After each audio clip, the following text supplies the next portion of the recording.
Really? What the hell? Jenna repeats herself. She's sitting in the back seat, still peering out the rear window with a boggled expression plastered on her face. I hear you. What a fucking mess. At least now we know they were hiding stuff about Carl? I tried to shine at least some optimism on the situation, however faint that it is. We came out here to get information, and we did learn there was information to be had, so not a complete wash. I don't believe for a titty fucking second that Carl's dabbling in crank. Not saying they're responsible, but they do know something. Honestly, I don't believe they have the wherewithal to plan and successfully carry out something so malicious as a kidnapping. Glenn lets out a long sigh, keeping the truck steady along the dirt road with one hand while the other rubs his scaled face. That doesn't help us figure out what the fuck to do next. Where are all the goddamn cops? I'm the fucking city clerk. Why am I stuck doing this shit?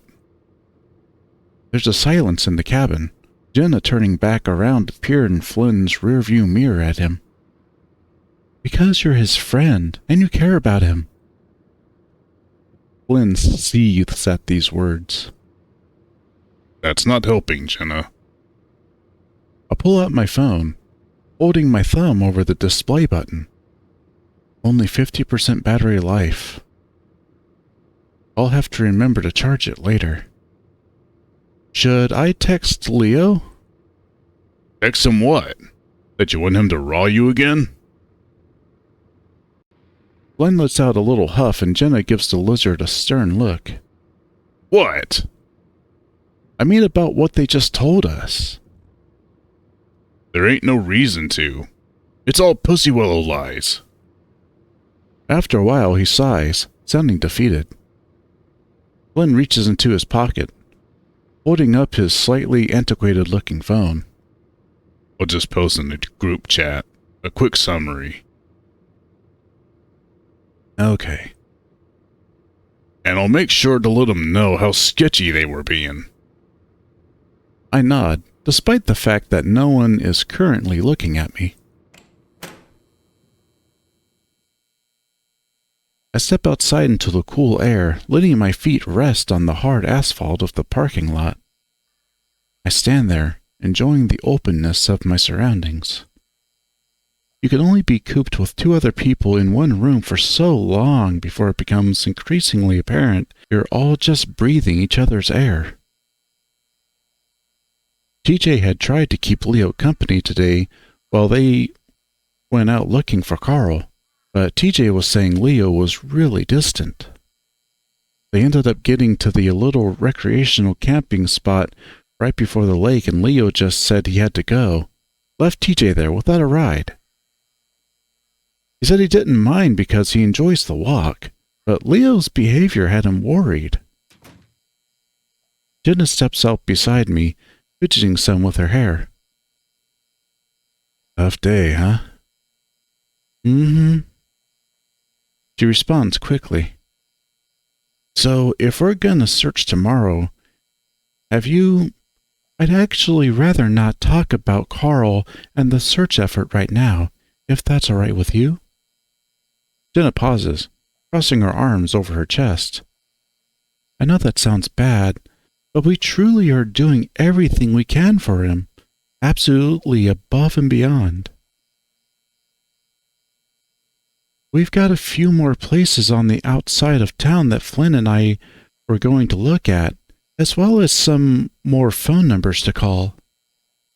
Flynn's going to text us with all the details in the morning, so that's settled. I let out a little exhale of relief. I honestly have no idea where else to look, so props to them if they were able to scrounge up a place or two. Well, what did you want to talk about, then?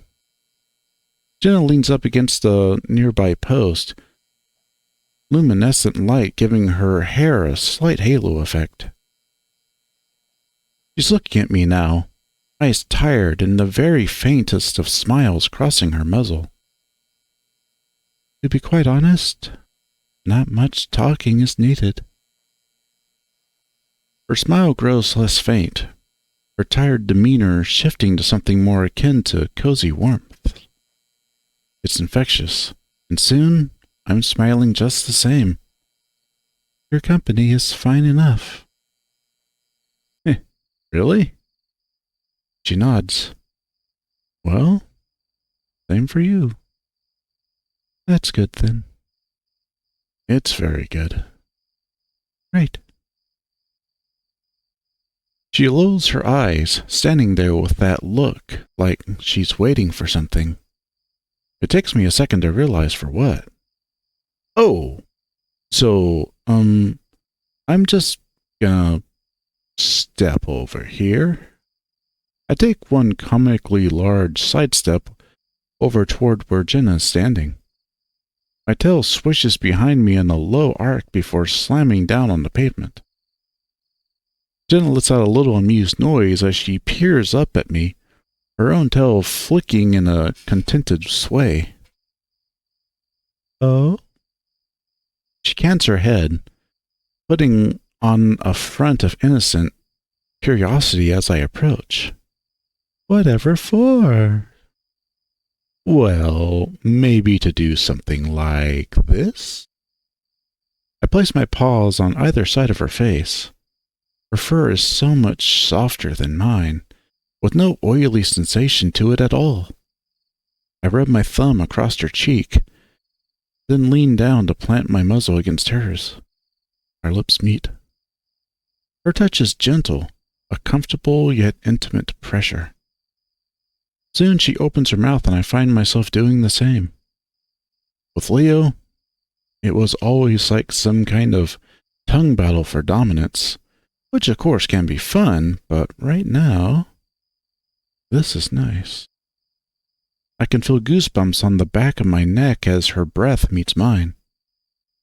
It kind of smells like oatmeal. Had she been getting into my dinosaur egg oatmeal packs I brought? I hope not. I only have a few of those. Jenna pulls back after a few seconds, her face radiant and glowing. She looks content, despite everything going on. She hums to herself in thought. I take her smaller paws in mine, interlacing our fingers. Is something on your mind? Never kissed a guy in a motel parking lot. She looks up toward the sky. At night. Oh. That response was not exactly what I had been expecting. Just everywhere else, then.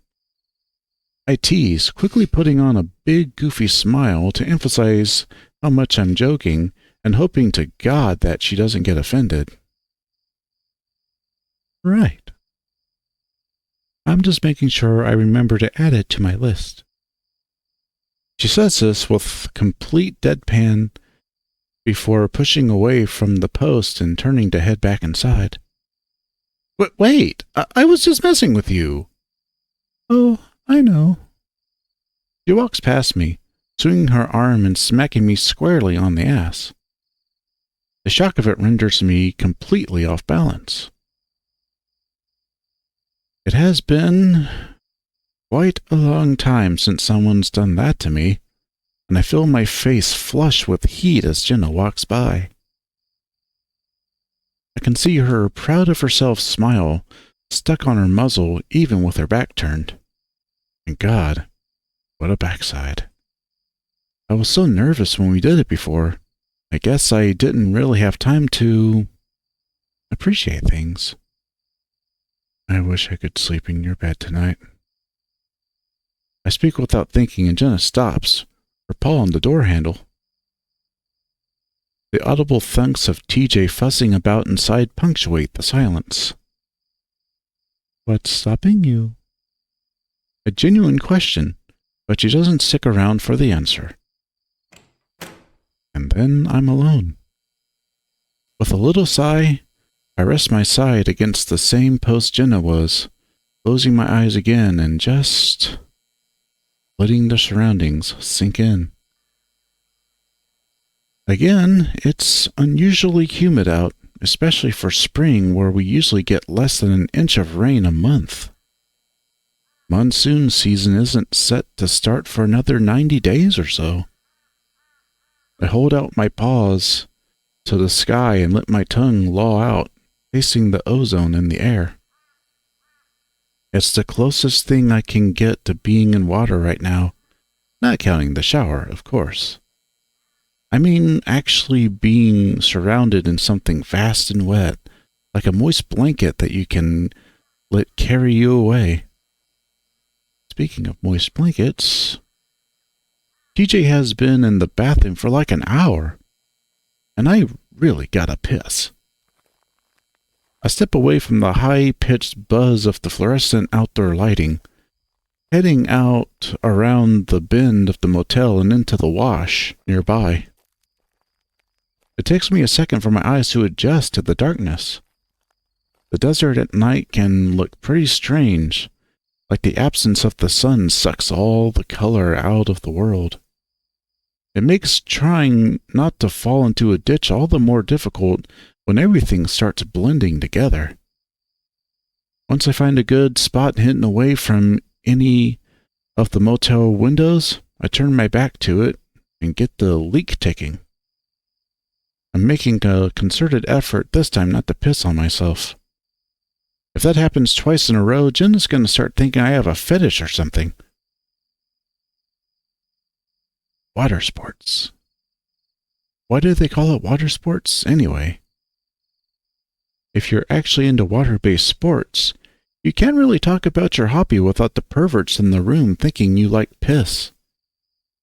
Though to be fair, there's much worse stuff out there to be into.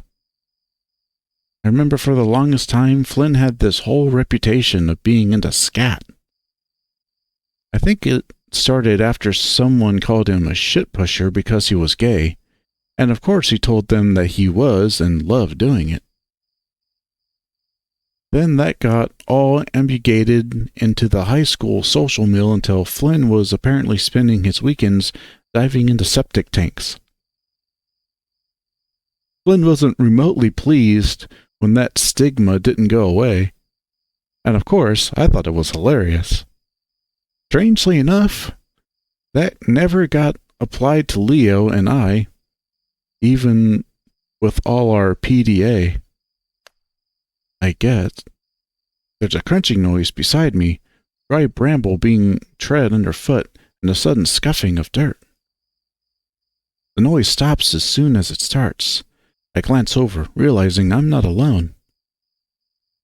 What the fuck? I blink.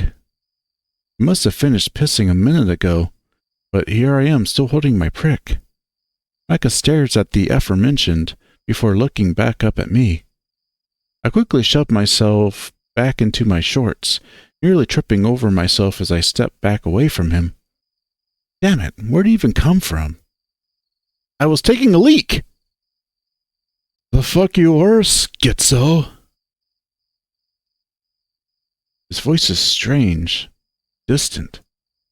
In fact, he looks completely out of it, as if his comprehension of the world around him is delayed. You were just standing there, staring off into the great dark nothing, cock and paw. Jerking into the void. That how you defeat it? What are you talking about? Why are you even here? Micah points a half-lidded stare in my direction, his fingers waggling around the edges of his tank top. He's not so much looking at me as looking right through me. I'm a bat, and it's night. I can be wherever I want. So you want to be here? The voice echoes so clearly in my mind, I can't help but say it out loud. So you want to be here? Fuck no. He sniffs, his answer spoken with a tired, slurred tone. I mean, I'm here 'cause, like, there's dick all for me out there. Fuck, wait. Were you talking about right here, right now, with you? I look into his widened pupils and slowly nod. Shit. Micah rubs at his face, pinching at his own lightly fuzzed cheeks, his gaze still a million miles away. He's exhausted, or at least appears so now. Like someone on the tail end of a ride on a fierce upper. You can't put off sleep forever. Shit, I'm only half awake right now. And that's the worst way to be. It's like how when you're dreaming, you're flying, but when you're having a nightmare, you're falling. It's always falling. Micah steps back, his heels hanging off the edge of the wash. I'm sure he's about to tip over into it. Without thinking, I reach out for him, but he seems to lean away from my paw. What the hell am I doing? Don't touch the junkie. I should just get out of here, back to the motel room. Behold! I was shaped in iniquity! He extends his tattooed arms and shows off his wingspan. Before I can say anything to respond to the bat's ramblings, he tips backward, like he's expecting someone to catch him. Oh shit! Are you okay? Silence. I start creeping closer to the edge to get a look at him, but a small voice rings out from within. Fucking... Ow! He goes quiet again as dust plumes rise up from the ditch. Finally, another little grunt. No, where the hell am I? Oh, son of a bitch! As I peer over the edge, I can tell it's about a good 3 to 4 foot drop. Nothing too dire, but definitely not pleasant. Micah's dazed gaze meets mine and quickly narrows. Fuck, of course. It wasn't just a dream. I stare blankly at him, wheels turning in my head for a second. Wait, were you sleepwalking? If that's what you want to call it. Did you just have your prick out? I ignore the question. Your dream made you do a trust fall into the dirt. I thought you were tweaking out on drugs or something. If only. Micah slowly pushes himself up to his feet and climbs out of the wash. His backside is completely caked with dirt and goathead bramble. He tries to pick out the stickers from his fur, wincing at each pluck. I thought there was water in there for some reason. He thumbs over his shoulder. There's probably not going to be any in there for another few months. Yeah, fuck. I'll be gone by then. Micah shakes his legs a few times, some more dust scattering to the wind.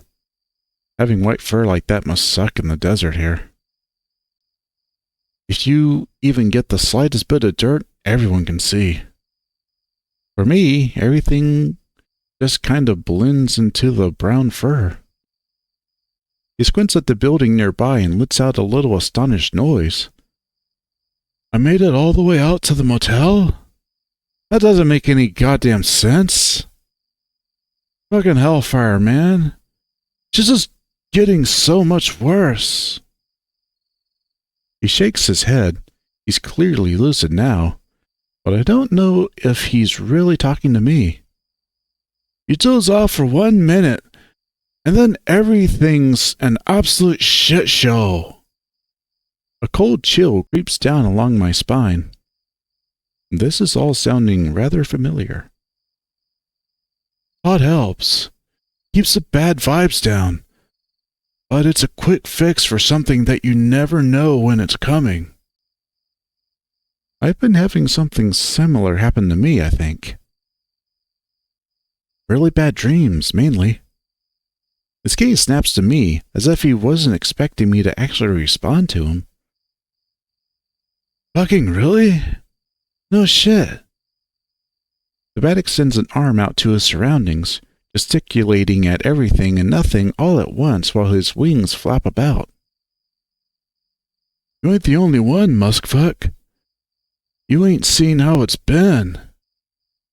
It's real shit down on Jasmine Street. The hum gets bad there. The hum? I frown, unnerved by the bat's words, but not really sure I should start questioning them. You wouldn't know, after all. You're just having a little fun trip and then fucking right off. Micha says all this like it's a bad thing. However, I'm not guilty about wanting to get the hell out of here at the soonest possible convenience. When we find Carl, of course. So, you're gonna leave town too? Micha glances over at me. Yeah. You should go soon, swell. But he'll be back. But you'll be back. They all come back. We all come back. What are you on about? I'm honestly not quite sure myself. The words just sounded right at the time. I shrug. I guess that's just what it feels like to me.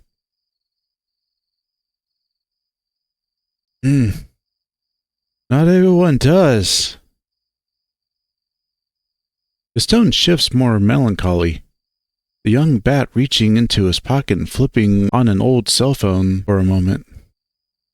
It looks like one of those cheapo ones that you buy the minutes and text messaging for per usage. Burners, I think they're called. After a moment, I realize who he's referring to. I never really, knew Keith. Sorry he went missing. He stops messing with his phone, yellow eyes flicking back up to me. You didn't know him. And you're not the reason he disappeared. So stop talking like you're personally involved. I feel myself starting to get a little frustrated. I don't know why I'm still here. In fact, I don't know why Micha's still here.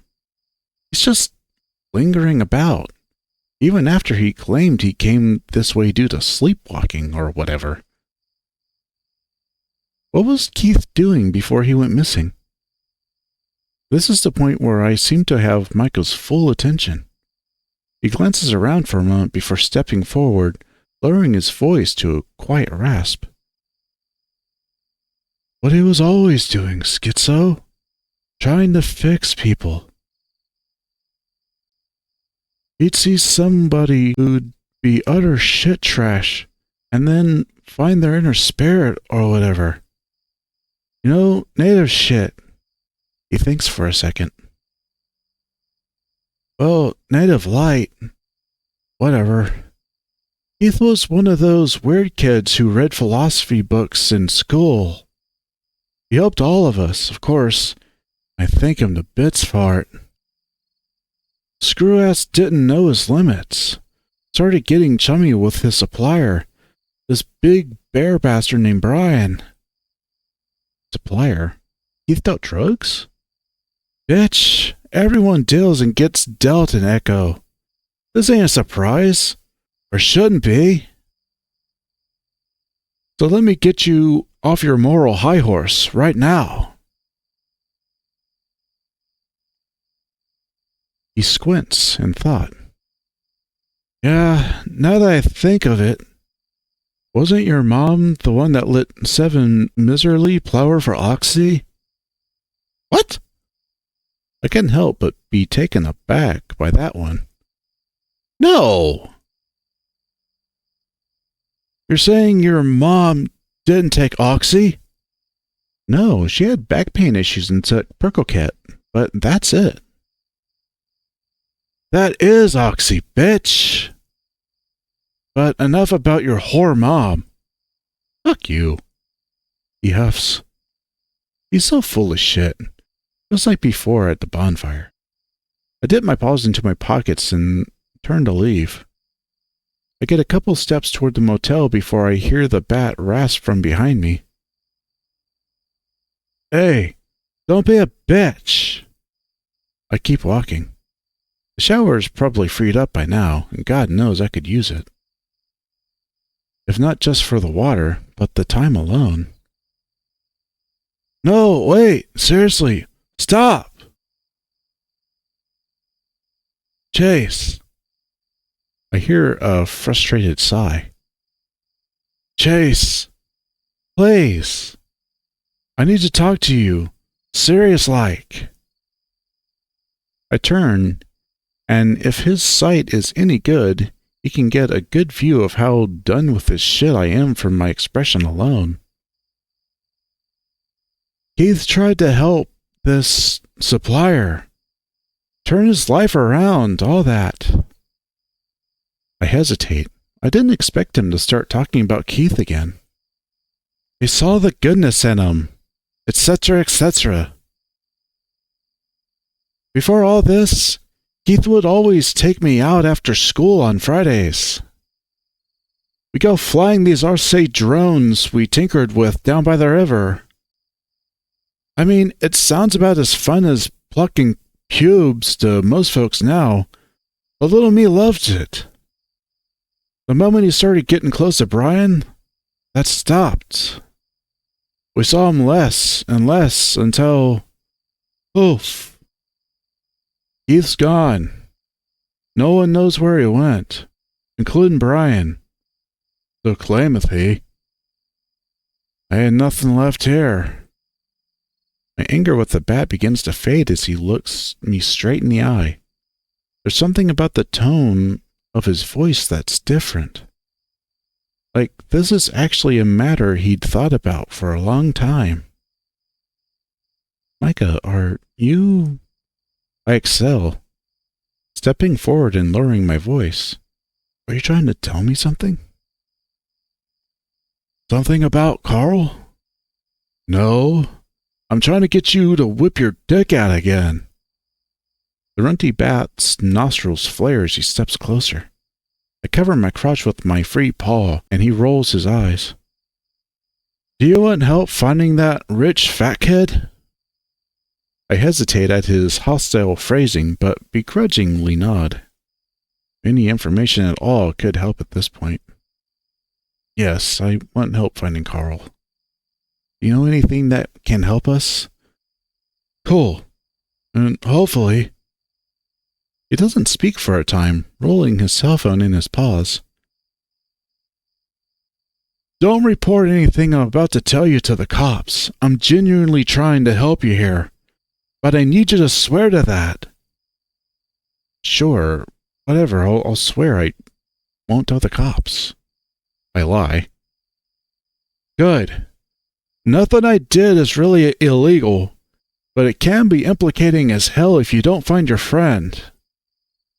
Is this about the meth you guys said Carl was taking?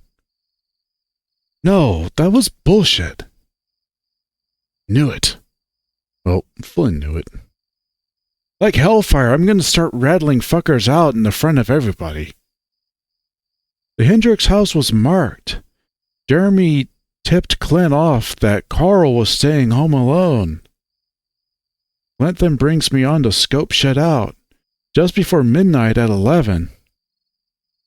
I can see well in the dark, and got a good look at their alarm system. That's when I noticed two big glowing eyes staring back at me. I don't know what happened, but there was a flash, and next thing I know, I'm falling from the second-story ledge into the riprap. Photo. That was Micha. The flash of Carl's cell phone camera. That has to be it. He took a picture of you before you fell.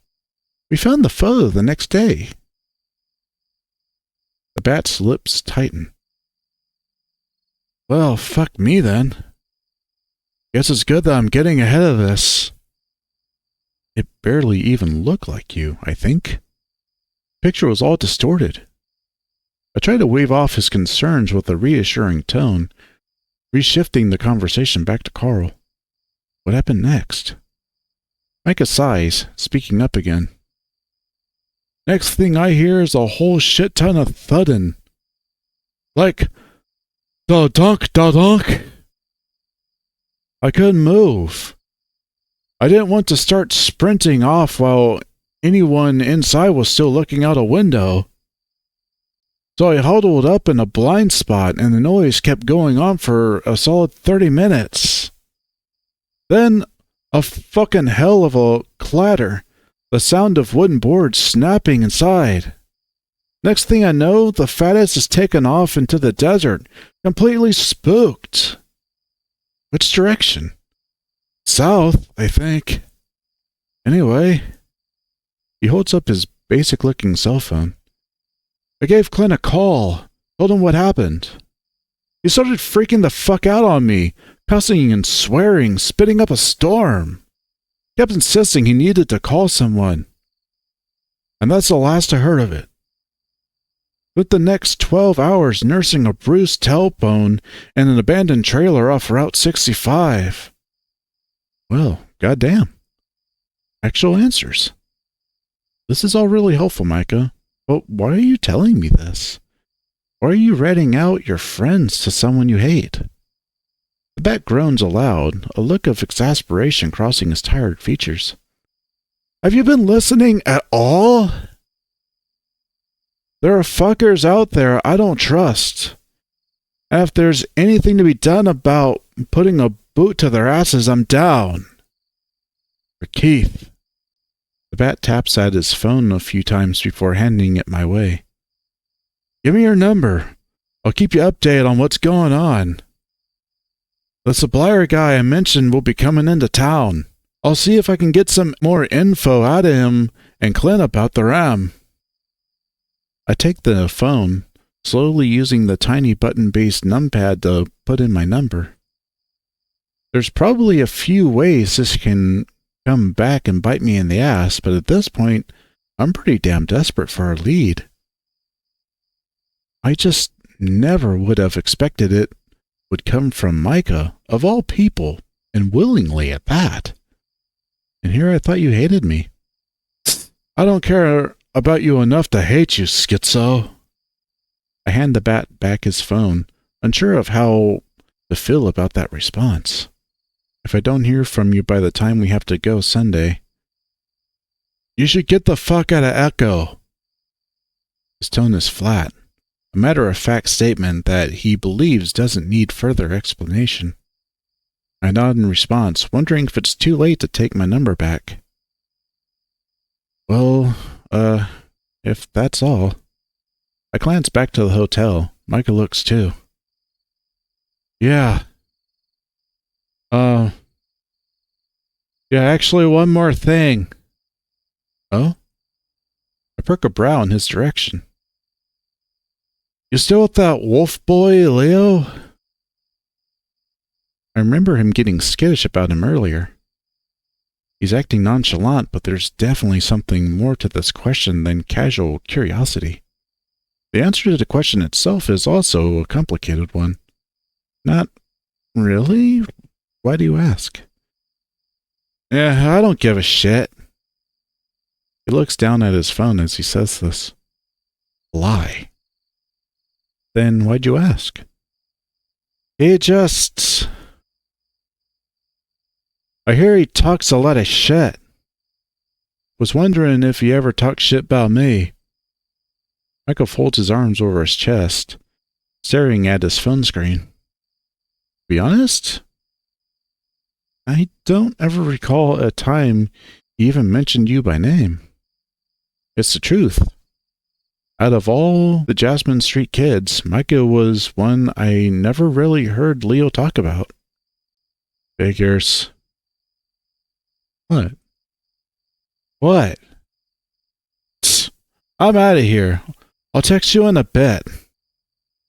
The bat turns and heads off. There's something about him that sticks with me, and I can't quite put my finger on it. Once he disappears around the corner of the motel, I take out my phone and tab over to our group chat.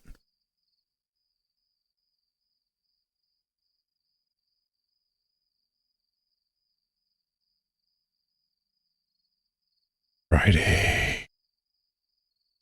Wow. That's it for Thursday. A lot to unpack. The dream at the start was a nice way to see how unstable Leo can be, especially with a story we've heard at least once before on other routes. I mean, you can be told about it, but actually experiencing it like that is so much more telling. It's obviously supposed to be brought on by how Leo was smashing things at the familyplex, as events seem to influence our dreams as it is. And apparently, there is a long history of Leo doing shit, and then Chase and Jenna venting about it to each other.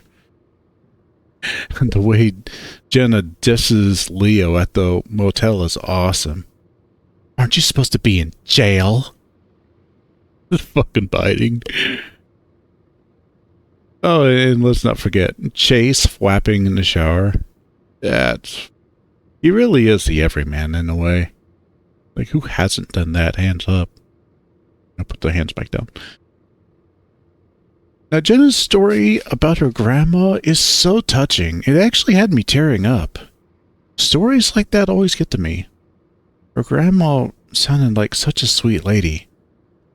You know, it's awesome that she did that for truckers. You know, I was an over-the-road trucker for about a year, and it does change you in a way. Being alone for days and days on end gives you a new perspective on things.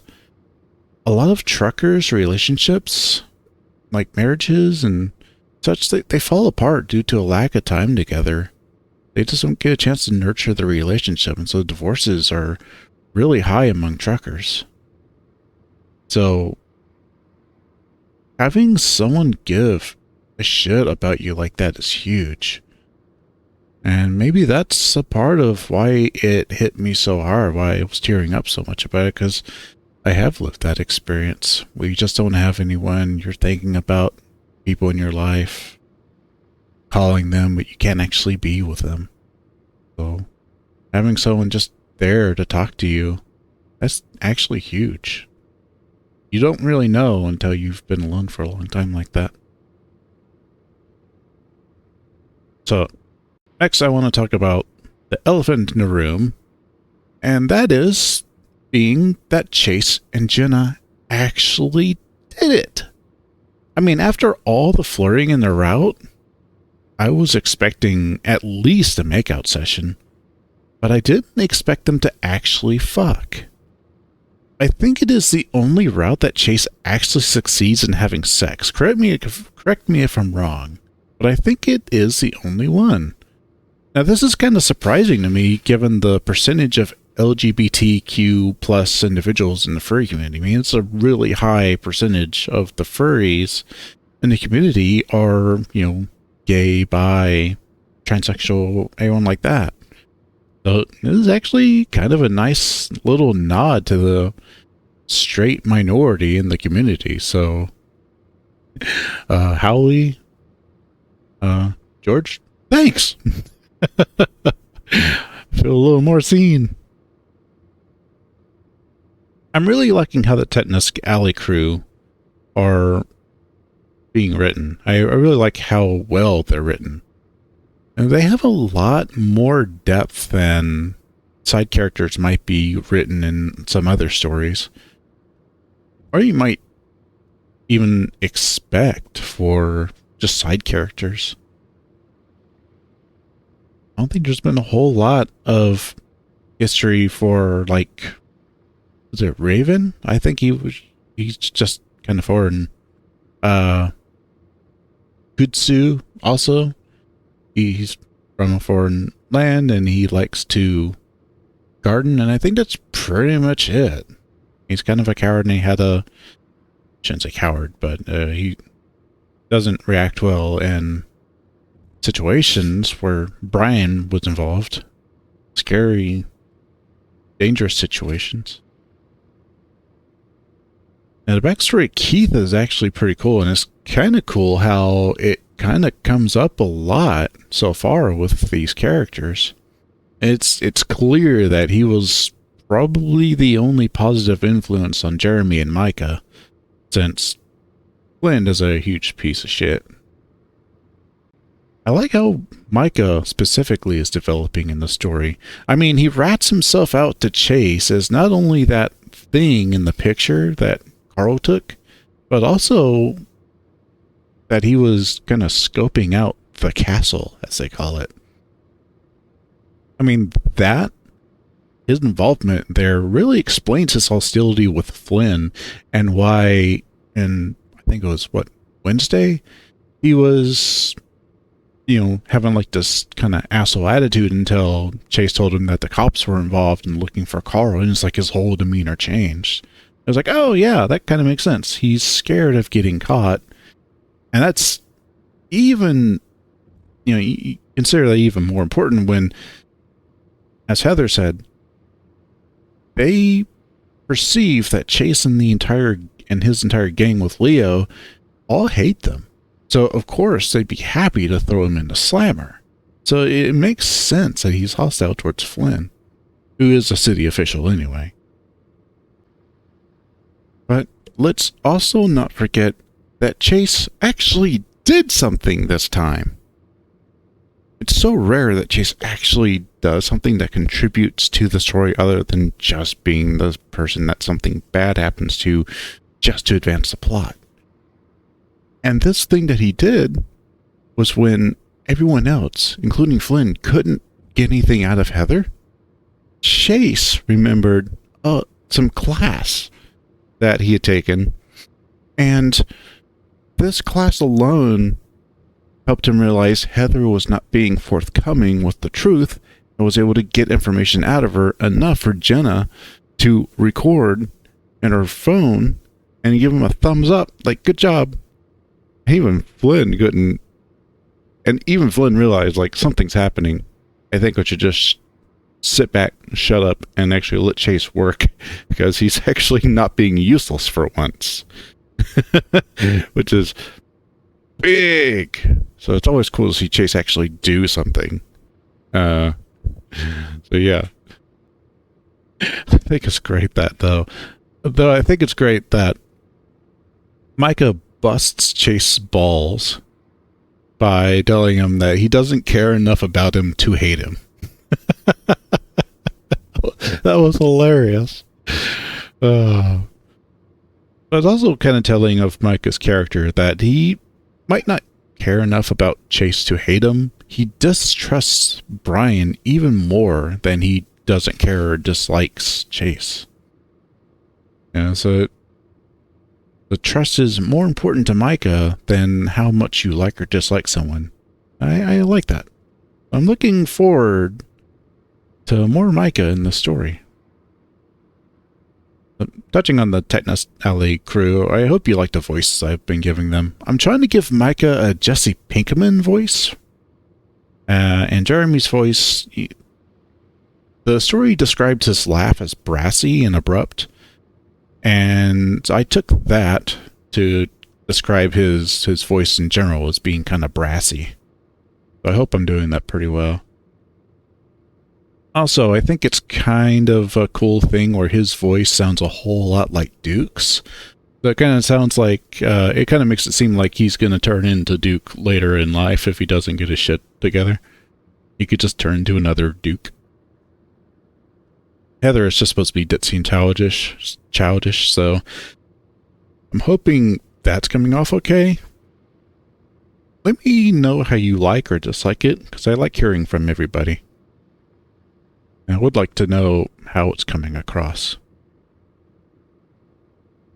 But for now, that'll do it for this part of Echo and Jenna's route. I hope you all enjoyed it, and I'll see you all in the next part. Until then, bye.